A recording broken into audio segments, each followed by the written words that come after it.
हिसार के सांसद जयप्रकाश हिसार के रेस्ट हाउस में आज उन्होंने लोगों की समस्याएं सुनी है। ऐसे में बातचीत करते हैं। सर, जो कांग्रेस पार्टी की नई कार्यकारिणी बनी है उसमें यही बताया जा रहा है कि जिसमें भूपेंद्र हुड्डा के लगभग 20 लोग बने हैं, शैलजा के भी बने हैं, रणदीप सुरजेवाला के, तमाम 32 लोगों की लिस्ट आई है। इसको आप कैसे देखते हैं? प्रदेश की नई कार्यकारिणी को लेकर आप क्या कहेंगे? देखिए, ये नहीं है भाई किसके कितने बड़े हैं, किसके कितने बड़े हैं, क्योंकि इसमें तो ये सर्वविद है कि चौधरी भूपेंद्र सिंह हुड्डा हमारी कांग्रेस पार्टी के बहुत बड़े नेता हैं। और प्रदेश में भी अगर मैं एक बात कहूं, इसमें कोई वो नहीं है कि हरियाणा प्रदेश में मास कोई जननायक है, मास लीडर है तो चौधरी भूपेंद्र सिंह हुड्डा है। तो इसलिए स्वाभाविक है, लेकिन जो भी बने हैं वो सब कांग्रेस पार्टी के। अब सर, अभी हाल फिलहाल में एक टीचर की हत्या हुई है भिवानी में, सिंघानी, और वहाँ के पुलिस अधिकारियों को बदला गया, कुछ सस्पेंड किए गए। कैसे देखते हैं इस तरह की हत्या को लेकर और प्रदेश की कानून व्यवस्था को लेकर? और लगातार वहाँ विरोध में है लोग। देखिए, बहुत बड़ा जुल्म हुआ है, ये जघन्य अपराध है, ऐसा नहीं होना चाहिए। लेकिन फिर भी मैं हरियाणा प्रदेश से कहना चाहूंगा कि तत्काल उसके मुजरिमों को गिरफ्तार करके और जो भी शीघ्र से शीघ्र कानूनी कार्रवाई उनके खिलाफ फटाफट करें। जैसे अभी हाल फिलहाल में एक पानीपत का मामला सामने आया है जिसमें सुप्रीम कोर्ट ने सीधा ये दिया है कि जो हारा हुआ सरपंच था, जो सुप्रीम कोर्ट में वो जीता है, ईवीएम का कोई मामला आया है, और इसको लेकर क्या कहेंगे? और आप भी लगातार ईवीएम को लेकर सवाल उठाते आए हैं।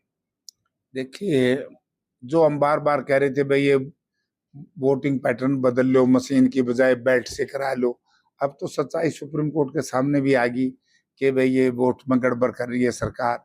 और इसलिए वोट चोरी की जो हम बात करते हैं, जो हम एसआईआर की के ऊपर चर्चा की बात करते हैं, विशेष गहन जांच जो ये करवा रहे हैं बिहार में, तो इस तरह का मामला पार्लियामेंट के चुनाव से पहले क्यों नहीं कराया?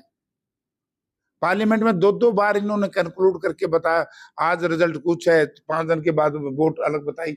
आप इस हार ही देख लो, जिस दिन ये मशीनें बंद हुई बक्सों में उस दिन अलग कहा, 5 दिन के बाद फिर वो फिगर इनका बढ़ गया। क्यों था ये? हरियाणा में चुनाव 4 दिन और बढ़ा दिए, क्यों था ये सब ड्रामा था, अब जनता के सामने आया।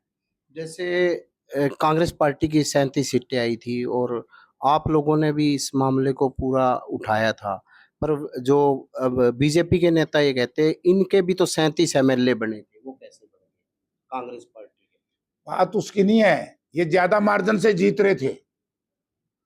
ये प्लान स्कीम से जैसे क्या हुआ, एक सीट में तो 1 लाख से ऊपर जीत गए, 8 में बीजेपी हारी कर्नाटक में, उस एक से ही अनबैलेंस्ड हो गया ना।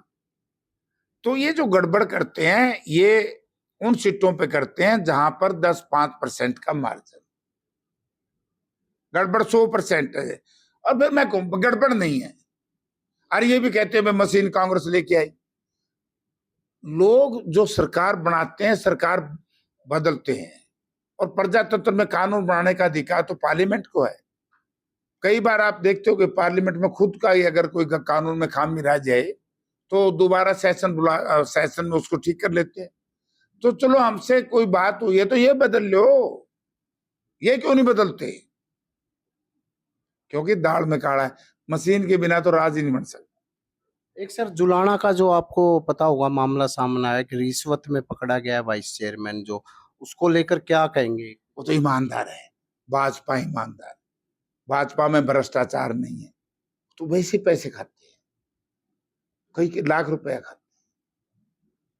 इसमें तो उनसे पूछो, बीजेपी वालों से। तो अब जो जैसे अभी कांग्रेस पार्टी के अध्यक्ष जी भी चुने जाने और प्रतिपक्ष नेता चुने जाने, प्रतिपक्ष नेता को लेकर यही कहा जा रहा है कि प्रतिपक्ष नेता में भूपेंद्र हुड्डा, जो एक चंद्रमोहन, अशोक अरोड़ा, गीता बुक्कल, इन सब के नाम चल रहे हैं। तो आप क्या कहना चाहेंगे, इनमें सफिशिएंट आप कौन बनना चाहिए? पार्टी को पता है, पार्टी के पास विधायकों की अनुशंसा गई हुई है, पार्टी फैसला कर देगी। और जो अध्यक्ष जो चुने जाने हैं वो भी बढ़िया चुना जाएगा, लोगों की इच्छा और आकांक्षाओं के अनुसार चुना जाएगा। और आज अंतिम सवाल, जो प्रदेश की जो आप मुख्य समस्या क्या देखते हैं आज के दिन, क्योंकि जल भराव हुआ था? सबसे भयंकर तो आज किसान के लिए तो जल भराव, ना ड्रेनेज साफ करी, ना समय पर इन्होंने जो पावर हाउस थे वो ठीक उनके को कनेक्शन जोड़े उनसे, जहाँ इनके पंप हाउस हैं, ना ही समय के ऊपर इन्होंने को बांध बनाए। सरकार की बड़ी भारी गलती है, इसलिए बाढ़ आई। तो ये थे सांसद जयप्रकाश, इनका साफ तौर से कहना था प्रदेश में जल भराव के कारण जो किसानों को काफी दिक्कतें हुई है, ऐसे में उनको मुआवजा भी दिया जाना चाहिए। साथ ही साथ उन्होंने यह भी कहा है कि जो आगे जो प्रतिपक्ष नेता और अध्यक्ष की नियुक्ति जल्द होगी। प्रवीण कुमार, हिसार।